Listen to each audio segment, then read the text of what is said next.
오늘은 우리가 헷갈리기 쉬운 한자를 배워보도록 하겠습니다. 지난 학기에 이 한자는 우리가 평소에 알아두면 좋겠다 이런 것이 있어서 메모해 두었다가 여러분들한테 소개를 해드립니다. 이 개전이라는 단어가 있어요. 이 개전은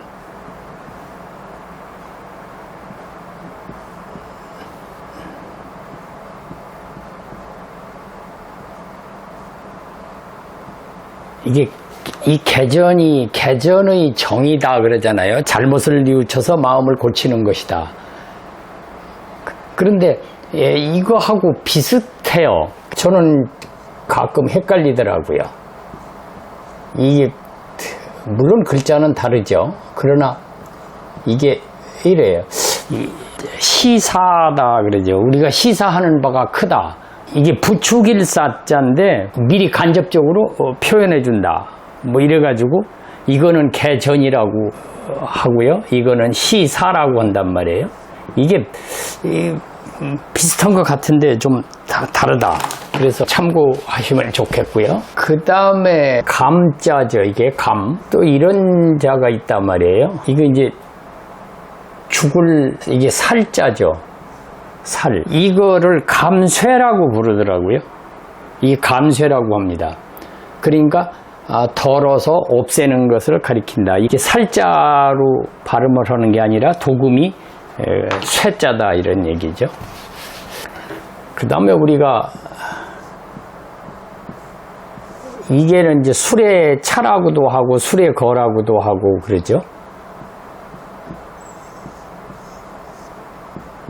이게 이제 그래서 거마 이러잖아요. 거마. 이게 수레와 말을 이루는 말이다. 그런데 이제 보통 차마라고는 잘 안 하고 거마라고 주로 하잖아요. 여기에다가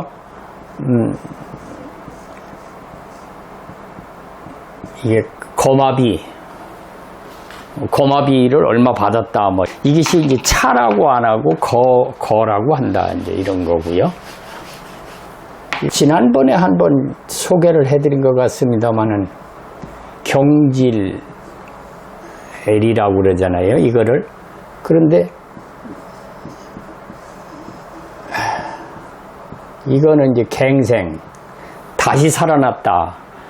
이거는 경질이다. 이거 잘 알지 않습니까? 그런데 어느 때 쓰는가? 경질은 어느 때 쓰고 갱생은 어느 때 쓰는가?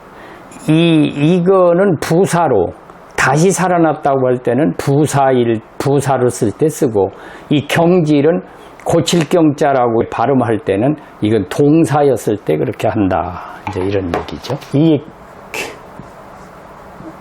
교란이라고 하는 건데 보통 이렇게 쓰죠. 교란한다. 이제 섞어 흔들어서 어수선하게 한다. 이게 어떻게 보면 각자같이 보이기도 하고 그러죠. 이게 교란한다. 이렇게 발음을 합니다. 도금에 주의를 할 필요가 있다. 우리가 흔히 헷갈릴 수 있는 부분이 이런 글자예요. 이게 보면 유자 같기도 하고 나자 같기도 한데 이것이 이렇게 써놓고서 이게 특히 시험 볼 때 그러죠. 이게 유약인가 나약인가. 이게 분명히 이제 나약이라고 한다는 거죠. 나약하다. 의지가 약한 사람을 나약하다 그러잖아요. 그런데 유약하다고도 우리가 쓰거든요. 그 유약하다고 쓰는 글자는 이렇게 쓰죠.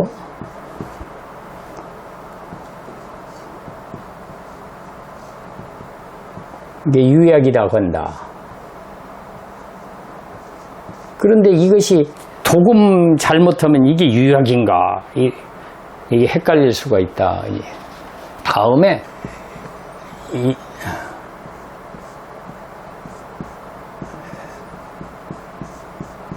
이게 여러분 잘 아시는 다과잖아요. 차와 과자, 다과상 차린다 그럴 때 이렇게도 하는데 우리가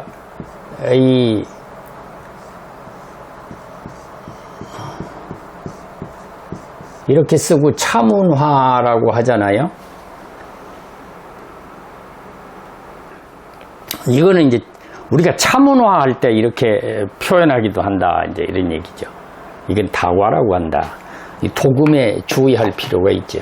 그러니까 예를 들어서 다문화라고 해도 틀리는 건 아니지만 우리가 차문화라고 얘기를 하잖아요. 우리가 이런 말이 있어요. 우리가 자가당착이라는 표현을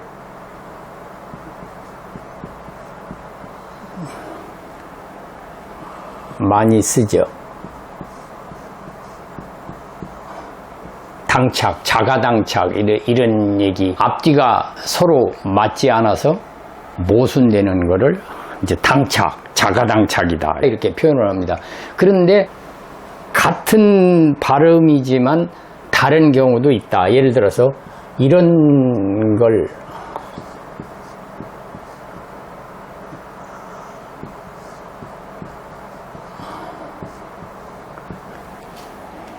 이것도 당착이거든요.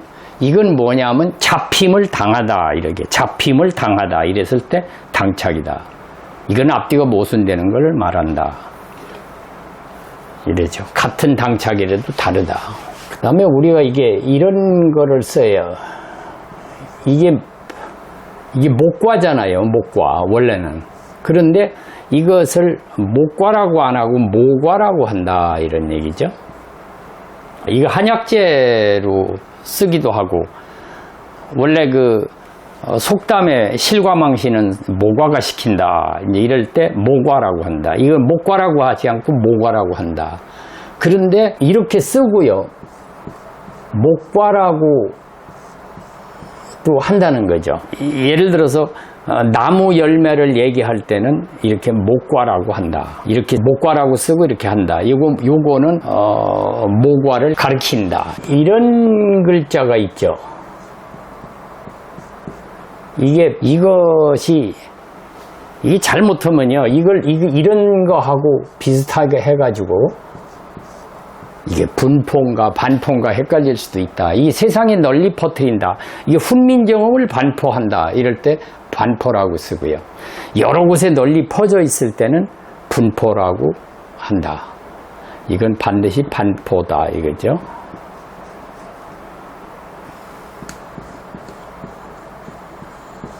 이게 보잖아요. 보.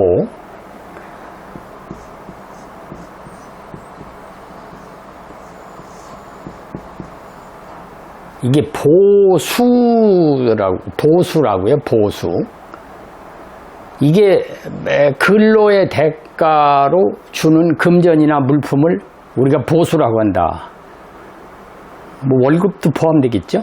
그런데 우리가 잘못 생각하면요. 이렇게 생각할 수가 있어요. 이게 보수하고 이게 받을 숫자를 쓸 수가 있어요. 이것도 보수잖아요. 이것도 보수고. 그런데 요거 좀 다르다. 그렇죠. 쓰임새가 좀 다르다. 이제 이런 얘기죠. 그 다음에 우리가 이게 후자란 말이에요. 이게 썩지 않는다. 이런 얘기죠. 요게 생각보다도 이게 무슨 자인가 싶을 때가 있어요. 이게 불후다. 불후. 썩지 않는다. 그러고 이런 게 있죠.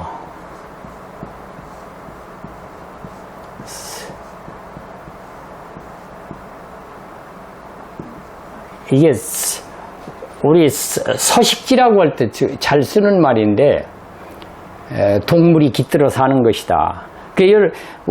우리가 한문을 기억할 때 새나 동물이 나무 밑에 있든지 나무 위에 있든지 하잖아요. 그래서 이렇게 나무 목자 변에다 쓴단 말이죠. 이게 서식지다. 이렇게 알고 계시면 좋고요.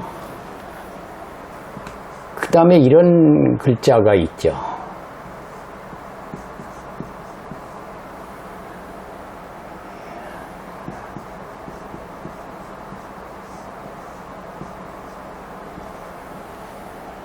일을 하는데 가다 보면 우리가 애로가 있다고 그러잖아요. 애로사항 할 때 이게 애자인데 이게 쉬운 자기는 합니다만은 어떤 때 좀 헷갈릴 경우도 있습니다. 애로사항이 많다. 그리고 이런 글자가 있죠.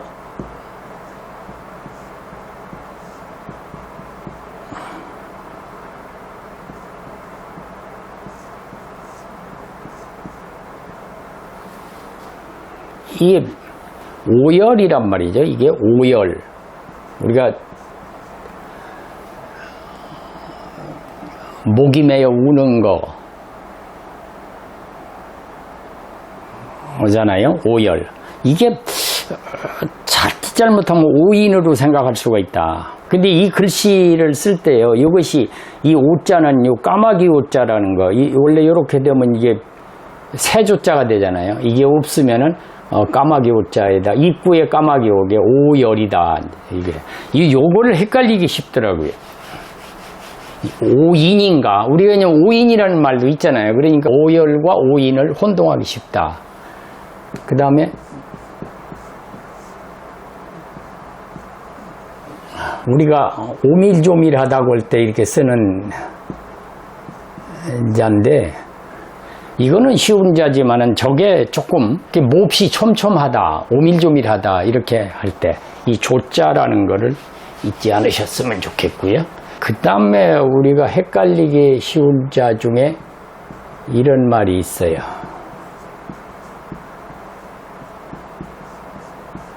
이게 그대로 읽으면요, 동찰이에요. 이거는 이게 마을이라든지 무슨 동, 상계동, 뭐 청담동 이럴 때 쓰잖아요. 이게 동자인데 이걸 통찰이다 그런 게.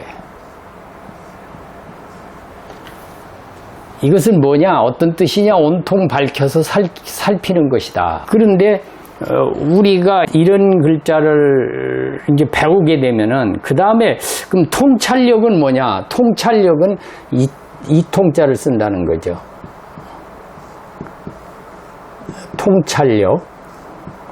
통찰력이 있다. 이럴 때 이거는 이 글자를 쓴다. 그러나 이것도 쓰고 있다. 근데 일반적으로 잘 느낌이 안 오는 글자기는 합니다. 다음으로 이제 이런 글자가 있죠. 이게 통자인데, 이걸 통곡이라고 그러잖아요. 통곡. 우리가 통곡한다 하는, 이거는 큰 소리로 우는 것이다. 큰 소리로 우는 걸 가리킨다. 그런데 같은 의미로 쓰는 자가 이런 글자가 있죠. 근데 저는 생각할 때 그래요. 일반적으로 이것도 통곡인데, 똑같은, 이게 이제 아프게 운다 이런 뜻인데, 소리 높여가지고 아프게 운다. 5편에서 보면은 이거 같은 의미로 쓰고 있다 이런 얘기죠. 그 다음에 이런 자죠. 얼핏 보면 평단같이 보이잖아요. 이거 이제 평탄하다. 지면이 평평하다. 이게 평탄이라는 거죠. 평탄. 다음으로 헷갈릴 수 있는 글자 중에 이제 이런 게 있어요. 이게, 이거 후각인데요.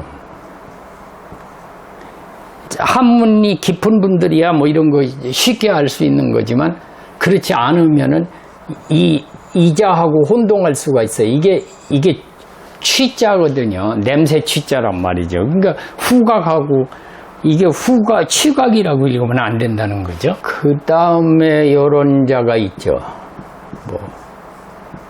이건 뭐 비교적 쉬운 자기는 합니다.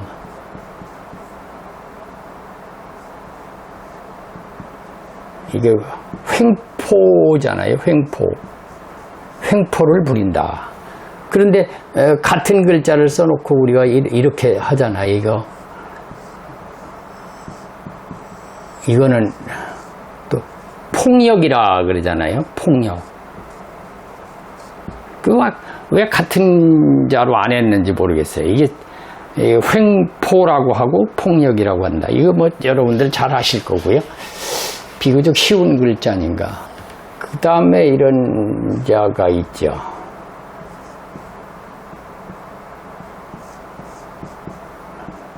제가 글씨를 별로 잘 못 씁니다. 이게 혐오잖아요. 혐악이 아니고 이제 혐오다. 이렇습니다. 오늘은 우리가 헷갈리기 쉬운 한자 몇 가지를 여러분들과 함께 배워봤습니다.